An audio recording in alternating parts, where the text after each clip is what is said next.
Hey gang, Sally here. Hope you're having an amazing and fascinating day. I know I am, even though some people may not think so under the circumstances that I am currently in. If you can see behind me, you can see that Target symbol. I am sitting in a Target parking lot in Salem, Massachusetts. I was planning to go see the Salem Maritime National Historic Park today, but it's been pouring down rain. So I pivoted. And driving by the Pirate Museum made me think of Pieces of Eight, and that's why we're getting this video. You're gonna have to wait for the intro to find out what it's really all about. So, as always, thank you so much for watching my videos. I truly appreciate each and every one of you. If you don't know, there are a bunch of links in the video description below that include discounts for things that may be of use to you, information about how to become a channel member, and anything else that might be useful related to this particular video, links and whatever. So, we're going to roll the intro. If you haven't already, please consider subscribing, leave a comment, thumbs up, all that good stuff. We'll see you on the other side.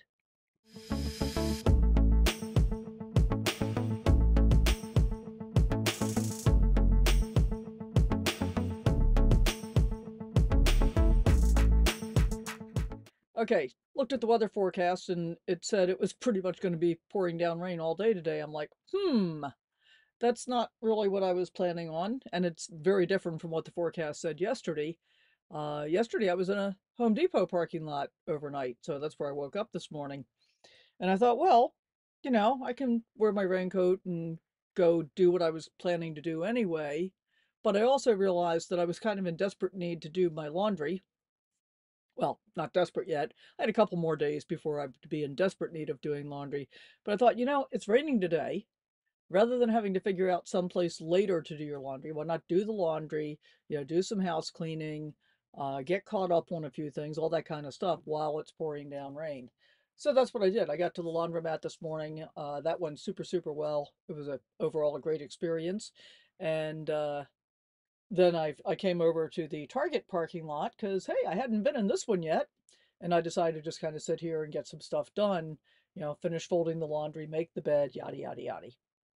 So, in my driving from the laundromat back to this Target parking lot, I passed the Pirate Museum. And the Pirate Museum made me think of Pieces of Eight. So now you're getting a glimpse into just how my mind works sometimes. And that got me thinking about how useful Pieces of Eight actually are. They were a Spanish coin that, and this is, by the way, where we get the expression 2 bits, because a piece of eight was basically a Spanish dollar. I think they were called reals, and it was divided into 8 pieces so that it could be split, and you could pay for things with a portion of, an eighth of the thing. So a quarter, which is 25% of our dollar, became known as 2 bits because it was 2/8 of a dollar. So there you go. There's your history on that. So what does that have to do with whatever it is that I'm going to be talking about here? Well, this is so weird. What I was thinking about was that, you know, having cash in an emergency is always a good idea because you can, if you've got cash, you can pay for things when there aren't credit cards available. And that's where I started going from the Pieces of Eight. And then I'm like, well, why am I thinking about emergencies? And I realized that, in part I had chosen to pivot today and just do something different because it's raining. I'm not having an emergency by any stretch of the imagination, but I started thinking about disaster prep because I was thinking about all the people who had been so seriously affected by Helene. And, my heart just goes out to so many of those people who have lost everything. And it's pretty horrific. I got a little bit of experience with flooding, and I wish there was something I could do actually on scene, some kind of volunteer thing. So I can't because I'm pretty far away from there. But I can certainly share some messages about things that may help in the event of disasters to be prepared. So my experience with flooding is back from when I was a young teenager. I was 14 years old, and there was a hurricane that by the time it hit Baltimore had been downgraded to a tropical storm, but it still brought a tremendous amount of rain and a lot of flooding. And it was kind of funny. I was walking around the neighborhood after it had stopped raining finally with the pastor from my church. I was very involved in the youth group there. And as we're walking around, he's like, I really wish we could do something for all these people, similar stuff. Some people had lost like everything. The flooding had impacted not only basements, because this was Baltimore where people have basements, but like flooded first floors, so that they basically lost all their furniture and everything that they couldn't get to higher ground as the water was rising, which was a lot of stuff. And of course, their houses are filled with mud and all of this. So, and he's like, I wish we could do something for these people. And in my naive little way, I said, well, why can't we? He said, well, what are you thinking?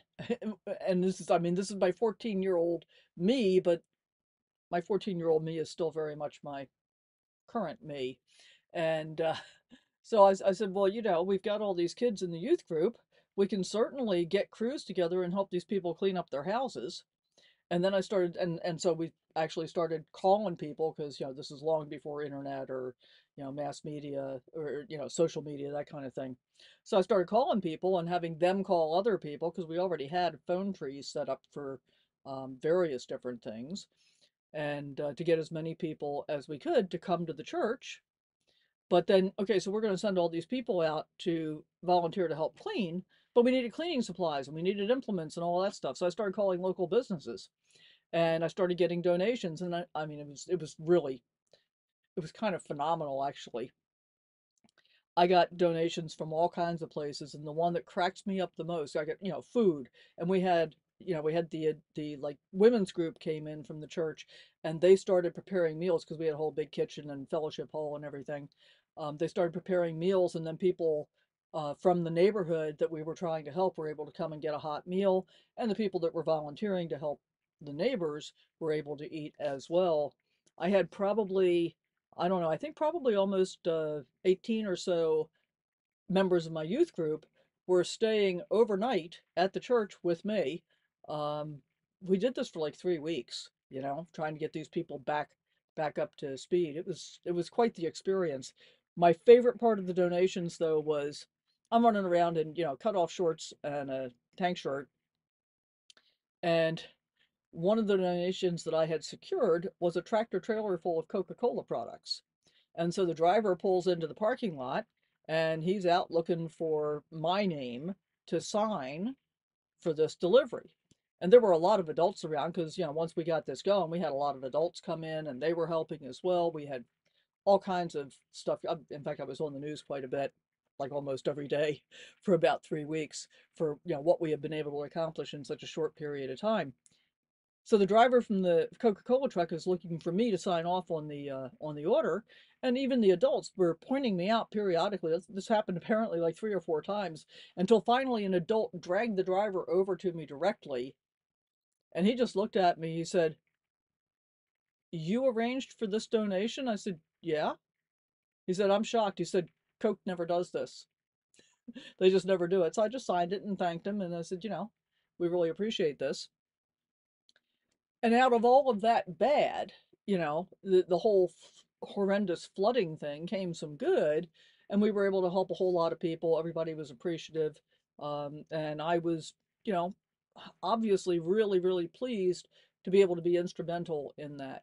Um, and the end of that funny story is we didn't have a basement at my house; we had a crawl space. And it wasn't, and this happened in June, and it wasn't until we were getting ready for Christmas um, that year, we stored all of our Christmas decorations in the crawl space. Well, I went down into the crawl space to start dragging out Christmas decorations and found out our crawl space had been flooded and a lot of our Christmas decorations were ruined. But, this stuff happens. So that started when I was a kid. Now, as an adult, when I used to live in California, as I'm sure you're aware, California has a huge issue with wildfires, as do many of the areas in the West.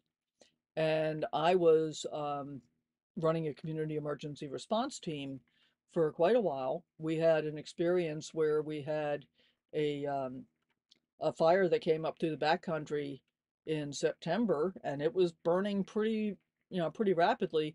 We had deployed the CERT team to be able to start helping with all of that, and I was at the incident command center, and my house was evacuated. And so I ended up I asked one of the policemen who was going up into my area of the neighborhood. I said, "Hey, would you please stop by and tell my now ex-husband that he needs to get the animals and get out of there." So this is one of the things that I think is really important to talk about in terms of emergency preparedness. One of my favorite aspects of emergency preparedness is something that I had practiced for really quite a long time, actually, and that is having a travel trailer. So my ex and I had a travel trailer of some sort starting in the 90s, and the philosophy there is that it was a bug out vehicle. So in the event of any kind of a disaster, it's really convenient when you have something that you can live in with your pets. Because one of the things that happens is oftentimes it's very difficult to find any kind of evacuation space that will allow you to bring your pets with you. You know, Red Cross always sets up, school gymnasiums and stuff like that, but you can't bring your pets. Even if you get a hotel room, oftentimes you can't bring your pets. And usually in disasters, there are also provisions made for being able to take care of pets, but they're separated from their people. And I don't ever think that's a really good idea. So the uh, the police officer went up to our house and told my now ex to, get his act together, hook up the trailer, grab the animals, and get out of there. And he ended up coming down to where I was at the incident command center, which was, fine because I was right at the police department anyway. And we were under mandatory evacuation. I mean, it was a requirement because the fire was burning up the backside of the mountain toward our house. Fortunately, it didn't. The firefighters were able to get it diverted so that we didn't get burned. That was the second fairly major fire that we were at risk for when we had that house. So anyway, so having an RV of some kind is a great bug out vehicle. It's a great disaster preparedness thing. And so many of us, like for me, I'm in my bug out vehicle all the time. This is where I live. So pretty cool from that aspect. But there are still a lot of things that we can do to be prepared for any kind of an emergency. And one of the things that's really useful is to have a bug out bag. Now, when I was in a sticks and bricks, I actually had two backpacks. One that had, like some clothes and sweater, that kind of stuff, extra toiletries, and usually I kept extras of stuff so I wouldn't have to grab it. And then the other one contained things that I would be able to use in the event of a disaster to help other people, folding shovel and, first aid kits, vest, all of that kind of stuff so I could actually go work on disasters when I needed to. I don't have that extensive stuff at this point anymore, and in part because I don't really think, I hope, that I'm going to be separated from my RV when a disaster happens because for the most part, there is some level of prediction involved in that. So I guess the first thing, even beyond a bug out bag, is watch the weather, and if you can, be someplace else. Don't be in the path of a disaster if you can possibly avoid it. But I do still have a small backpack that I use for various different things. I always take it with me, like if I'm going with friends in somebody else's vehicle because, among other things, it has my EpiPen. I'm allergic to a lot of stuff, and it's kind of important that if something bad happens to me, I have the ability to be able to use my EpiPen. So I keep my EpiPen, even when I'm in my rig, I keep my EpiPen in my backpack all the time. So if I need to go someplace, I automatically will take my backpack with me. Same thing in the event of an emergency. I have a small first aid kit in there, and I've got room for water bottle and that kind of stuff. So have something ready to go. If you're taking medications, it's a good idea actually to have a bag ready to go that's got, some quantity, at least a few days worth of your medications set in that bag. So you're not trying to grab that stuff as you're trying to leave, right? And then another thing that's really important, and a lot of people overlook this, is to set a meeting place in case you're separated from your, family, companions, whoever you happen to be with, so that you know that there's a specific place where you're going to meet, just in case something happens and you need to get together later. Communication's really, really important and really, really difficult during disasters. So walkie-talkies like the FRS radios, they're really useful, but they only work up to about a quarter mile. We used them all the time with the community emergency response teams, but they don't work over a long distance. So you might want to consider a long distance walkie-talkie. I can't. I think it's called Rapid something, that works on the Nextel system of cell carriers from the olden days, but they still work as walkie-talkies. You might want to consider having multiple cell carriers, different cell phones. And, here's the thing. I have resisted getting Starlink, but in terms of communication during a disaster especially, it's likely unaffected by earthbound disasters. The issue with Starlink, of course, is that you've got to be able to transport it and you have to be able to power it. So let's talk about power. Having some ability for powering stuff is kind of really important as well. So I would recommend battery banks of various different sizes so that you can charge your phone. You might want to just have a small one that you can carry with you for that purpose. But then other devices like your computer, Starlink if you have it, or a CPAP machine if you need one of those. So you might want to have a smaller one that's, measured in milliamps, and then a bigger one that's measured in watts, for example. You might also want to consider a generator. If you're in a travel trailer and you can get a small generator or 2,000-watt generator that can power everything in your trailer, even the air conditioner if you have a soft start on it, but otherwise everything else, which is usually, you know, plenty for everybody. And then another thing that I always think about, and not just in terms of disaster, but in general, is I never let my fuel tank get below a half of a tank. Now, my tank is 55 gallons. So basically, I'm putting in about 25 gallons at a time, max. And part of the reason I do that, quite frankly, is that, watching 55 gallons fill up at the price of fuel is, it hurts my heart a little bit just to watch the amount that I'm paying at the pump. Even though I know it's the same amount, I get that. I'm just doing it more often. But the real reasons that I don't let it get below a half a tank is that my onboard generator pulls fuel from my engine gas tank. That's the only fuel source for my generator as well as for running the vehicle. So I want to make sure that I have enough fuel so that if I'm stopped someplace overnight and I need to run the generator for something, I've got enough fuel to be able to do that. Oh, it's really coming down now. Wow. So what else should you have? Even if you're full time living in your RV, have some emergency food available. So some people recommend getting, one of those big buckets with the dry emergency rations. And yeah, you can do that. I don't do that. I don't I don't do it. I don't have a place to store a bucket like that. I think it's expensive for what it is. And my hope and belief is that I need to be able to feed myself for a limited amount of time, like maybe a week or so, before I'll be able to get food in some other fashion.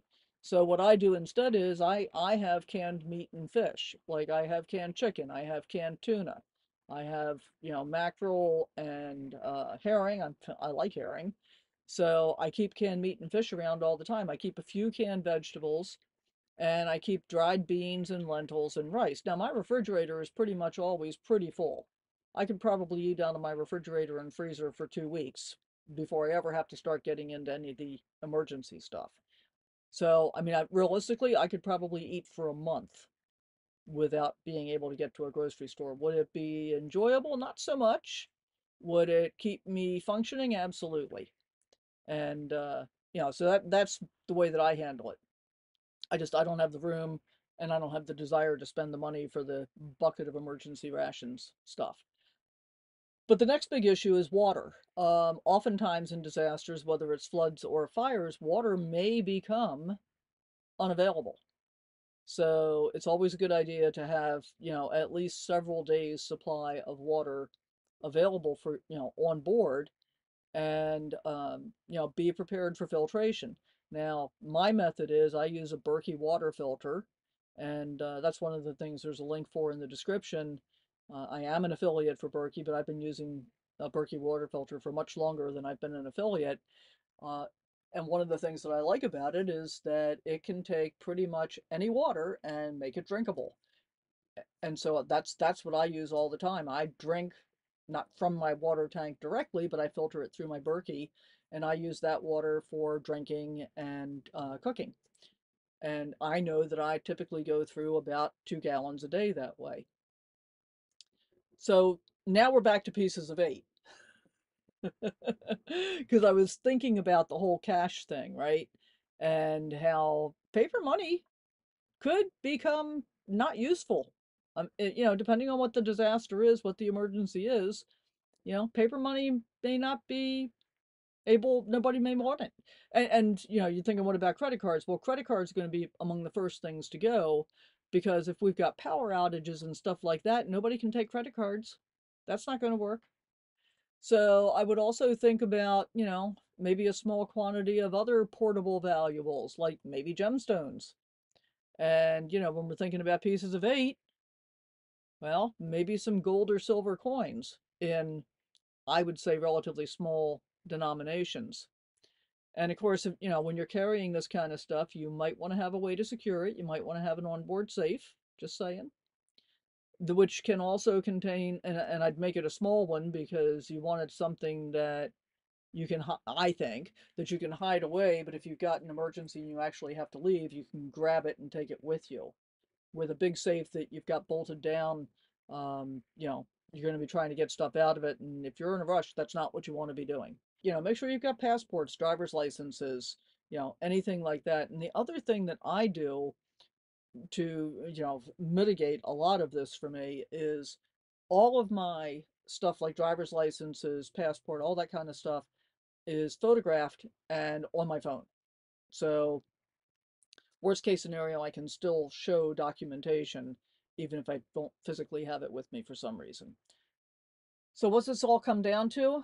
I mean, to me, it really comes down to thinking ahead and planning ahead so that you can be best prepared to deal with whatever kind of emergency might come up, regardless of what you're doing. And for me, I mean, I always want to be the person that's there to help somebody else. I don't ever want to be the victim that somebody has to come and help. That said, if I am the victim that I need help, I'm not above asking for it, but I prefer to be the helper. So I hope you got something out of this video. Hopefully you got something that was useful to you. Let me know in the comments down below what you think, and if you got any useful tip, what it was. And I guess that's going to wrap it up for this one. We'll talk to you soon.